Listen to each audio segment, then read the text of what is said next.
друзья, участники церемонии «Жизнь это гости Татарстана», под ваши аплодисменты! На старт, внимание, пуск. Начат обратный отсчет к первому дню чемпионата. Время, через которое в Казани начнут выступать молодые профессионалы. Вы знаете, что в последнее время правительство Российской Федерации, наша страна, уделяет огромное внимание рабочим профессиям. И проведение этого чемпионата – это еще одна возможность проявить себя. С этого времени здесь, на Баумана, показано, сколько времени остается до чемпионата рабочих профессий. К этим дням и часам приковано внимание не только в России, а и в всем мире. В самом центре Казани зарубежные гости увидели сегодня настоящую русскую зиму. Президент WorldSkills в меховой шапке. Это подарок Рустама Минниханова.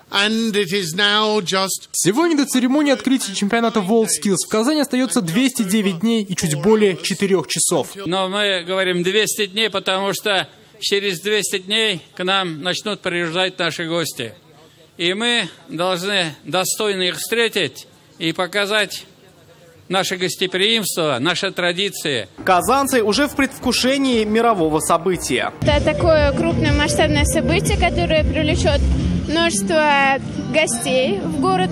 Наверное, это очень яркое должно быть событие, судя по тому, что здесь сейчас происходит. Добрый день, уважаемые коллеги. За круглым столом повестка предстоящего полугодия. Казань готовится принять до 250 тысяч человек. Причем во время чемпионата им будут положены льготные проезды. Это сегодня обсуждал оргкомитет чемпионата. То же самое касается наших железных дорог, которые высказались за возможность предоставления льготного тарифа, чтобы доставить детей и болельщиков. Здесь же обсуждают другие нюансы WorldSkills в Казани. Финансы, транспортное обслуживание, приемы и размещение гостей. Я не вижу никаких проблем, все понятно, просто есть некие вопросы, сколько будет делегаций, вот билеты там, другие вопросы сегодня мы обсуждали.